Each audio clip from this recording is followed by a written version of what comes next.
I love TCGs. I've been playing them since I was a wee little boy. I drifted from one to another trying to find one I could really stick to call home. But these days I've accepted who I really am, someone who wants to play all of them. I want to experience, collect and enjoy every TCG that grabs my attention. And boy, are there a lot of them now. The TCG market has become saturated. But lurking in the shadows of the big games are some shimmering gems waiting for you to discover them. Today, I want to tell you all about one such jewel, a much lesser known TCG that genuinely deserves your time and attention. Allow me to introduce you to Grandarchive. Grandarchive is a fantasy TCG developed by the excellently named Weebs of the Shore and released in 2023. It has some unique mechanics as well as some inspired by other great games as well. First things first, I'm going to tackle the elephant in the room. This game leans heavily into the anime art style. Sadly, this will put off just as many TCG players as it will attract, but bear with me until the end. Give me a chance to win you over if you're usually allergic. In Grandarchive, you take the role of a champion engaged in mortal combat with an opponent. You bring with you two decks, a 12-card material deck, which represents your equipment and trinkets, and a 60-card main deck, which includes your allies, spells, attacks, and more. The game begins when you manifest the first version of your champion, a simple elemental spirit, and you draw your opening hand. This is you. Cards in the game have elemental attributes. Besides the normal attribute, which elements you have access to is dictated by your hero and their lineage. Choosing your initial elemental spirit is very important. What is super interesting about this is that it means each champion can be played in vastly different ways by choosing to play them with different elements. As an example, water element is very defensive and controlling, in complete contrast to fire, which is naturally very aggressive. As the game progresses, you will have the opportunity to manifest and then level up your champion, unlocking new abilities and even access to more advanced elements as well, such as Umbra or Terra. Let's take a moment here to look at card anatomy. Here we have a champion, a weapon, an ally, a skill, and an attack. Now this sounds like a lot of card types, but don't worry, this is way more straightforward than it sounds. The card colour and icon in the corner tell you what elemental attribute it has. Costs are displayed in the top left and stats in the bottom right.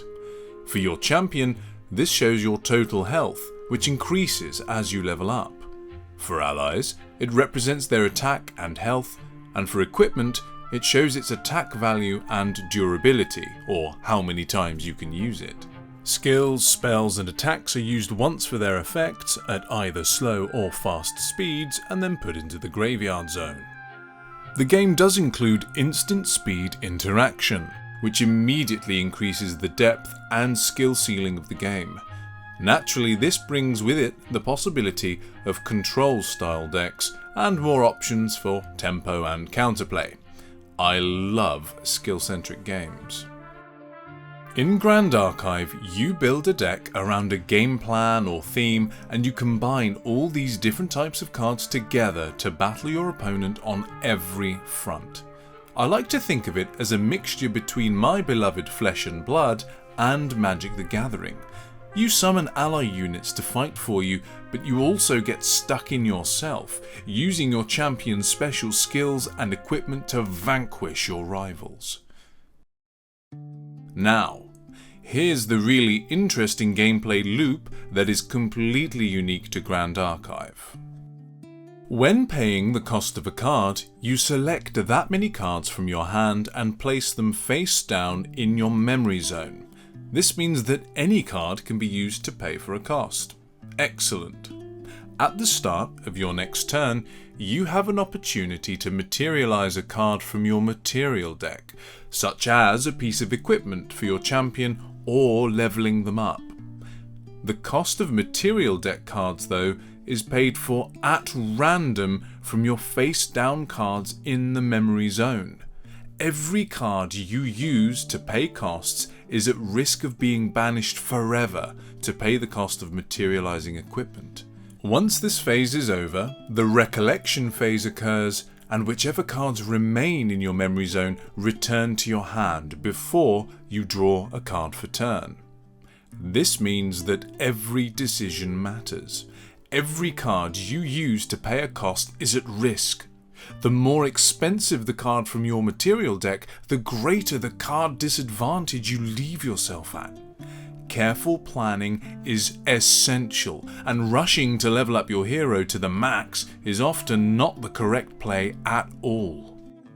This unique resource system also introduces exciting design space for the game, some of which has already been explored. Very often cards are drawn into the memory. Cards in memory can be manipulated. Cards can be infused with special properties by playing the correct element cards into memory, and so on. This entire system is not only very unique, but opens the door to all manner of fun and creative gameplay mechanics. The core systems of Grand Archive are certainly very interesting, borrowing from the design elements of many other games, Eastern and Western, and combining them into something surprisingly unique. I want to commend Weebs of the Shore on something else as well. They've been very brave pushing the boat out with design choices. I can't help but notice that, compared to games which are very safe and conservative with their design space, Grand Archive is willing to get creative and really experiment with gameplay. Some of the characters play drastically different from one another. You certainly get your usual stuff like warriors and assassins, each with their own unique quirks, but there are some interesting ideas now. As a simpler example, I want to mention Guo Jia, whose Recollection Box product featured in my recent video about the best TCG products on the market. Do go check it out. The premise here is fun. You have various relics and fate stones that can be transformed into various divine creatures that fight for you. The game plan presented in the constructed Recollection deck is that you begin the game with a special fate stone and collect quest counters on your hero as you play through the game. Once you have enough of them, you can summon an incredibly powerful dragon that can end games. A concise and linear overall game plan, except the entire middle bit is up to you. Which element should you play? How do you ensure you get from point A to point B? And there are many other strategies you can adopt instead. Another fantastic example is Arisana, a cleric herbalist. I couldn't help but daydream about Flesh and Blood bringing something like this to their game. You begin the game with a menu of different herbs and ingredients. You gather them up during the game and then brew them together in different combinations to create potions and poisons which can then be used to manipulate the game. Sure, you have simple health potions to stay alive while setting up your win condition, but once Arisana reaches her final form, she can infuse her potions to cause deadly damage, or even to cast spells she glimpses from the top of her deck. For a more recent example, Ciel from Distorted Reflections is a guardian that banishes cards from his own hand with so-called omen counters on them.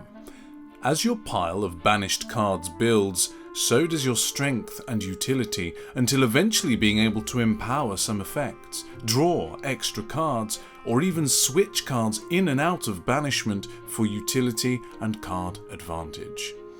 Once he unlocks the menacing Umbra element, he can even place curses upon his opponent, and sometimes even himself, if it seems worth the risk. If you were a crazier player than I, you could lean into playing around a card like Extorting Blackjack, which when set up perfectly with your banished cards, can become a game-stealing threat.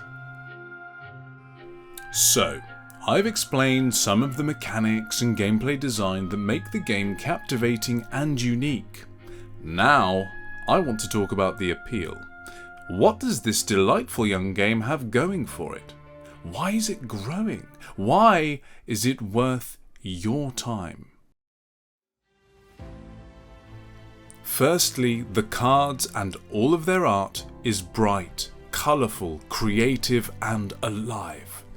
I know anime aesthetics will put some off, but if you take a moment to look past the occasional big anime bazongas, you'll catch a glimpse into a bustling, vibrant world filled with myriad different themes and aesthetics.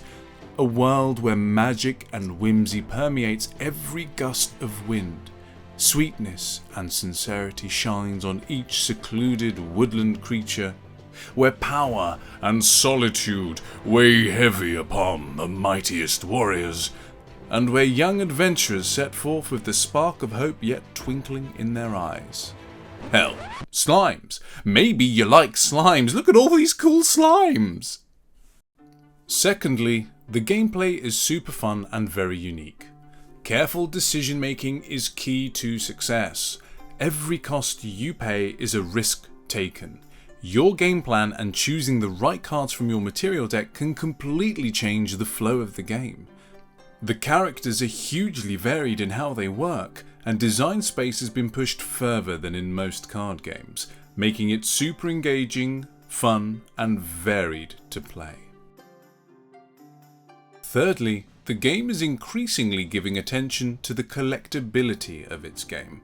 I still think there's a lot of room for improvement here, it's not all positive, but besides the fact that foils are extremely rare in grandarchive, the game has introduced beautiful extended alternate arts of some of the most beautiful cards, complete with equally beautiful treatments and gold imprinted signatures from the artists. These are notoriously hard to come by, but if you hit something special in grandarchive, you will certainly know about it. I look forward to seeing where they go with this in the future. Fourth, deck building is seriously fun in this game. You can approach one character from a bunch of different angles, even just from the perspective of choosing which element to pair them with. I've already built about 3 different versions of Tonoris, my first character, and they all had completely different game plans and playstyles. Deck construction doesn't feel nearly as solved or as linear in grandarchive as it does in many other TCGs that I play, though I would add that I play very casually with friends. I'm not an expert yet. Fifth, despite being a very new TCG, Weebs of the Shore is working extremely hard to grow the game and promote it in every way they can. It's possible you've never even heard of it, especially here in Europe, but the company seems to have a very good relationship with its community. They work hard to support competitive play, to promote the game internationally, and to continually grow and develop the products. Vitally, they seem to already have a track record for open communication and feedback with the players as they develop the game further. A company that listens to its players will always score points with me. If you love the feeling of being first on the boat for an exciting new project with a bright future, this is your chance. Sixth, grandarchive has an interesting approach to its products. If you watched my top 5 TCG products of 2025 video, link in the description if you want to see it, then you may already know that it boasts possibly the single greatest product on the market. Recollection boxes. These offer incredible value and have everything a journeyman TCG player could ask for. They honestly make some of the big games look pretty poor. Grandarchive also has an interesting habit of spicing up their reprinted sets. Alter boxes are reprints of older sets, but include a whole batch of brand new cards that were not in the first edition boxes, including the fancy-pantsy collectible kinds. Weebs have shown creativity not only in the game itself, but in its marketing and product line. Before we get to the conclusion, I'd like to take a moment to thank you for watching. Please do consider liking, subscribing, and chatting to me in the comments. It makes a huge difference. Grand Archive is still in its infancy. There is room for improvement here and there. Some don't enjoy the pack opening experience as much as in other games, and for those who want to get stuck in, it can still be incredibly difficult to find products, especially outside of the United States. But the potential I see in this game is tremendous. The game somehow manages to borrow the best bits of other fantastic card games and yet still feels incredibly unique. It has interesting systems, varied characters and gameplay styles. It has skill, expressive gameplay, beautiful and vibrant art, and deck building perfect for mad scientists who want to try all things every which way. The game offers the perfect pathway to play, beginning with excellent starter decks that feature exclusive cards, into the best product on the market in their Recollection box sets, which feature competitive out-the-box decks, extra cards to round out playsets, magnetized storage boxes with amazing art, health counters, dividers, dragon shield sleeves, and even a few booster packs. Even the Alter reprint boxes are an interesting concept, and they're only just beginning. I believe Grand Archive is well worth a look into, even if you're not normally into the anime aesthetic. The TCG market is becoming saturated with games, but in the midst of it all, Grand Archive is a refreshing breath of fresh air, and deserves a chance to win you over, as it did me. I shall be watching where it goes from here with great interest. Thank you very much for watching the video. I really hope it was informative or perhaps entertaining for you to watch. If you did like it, consider liking, subscribing, and maybe checking out all my other videos. I do lots of stuff on TCGs and video games and all that sort of thing. Until next time, farewell.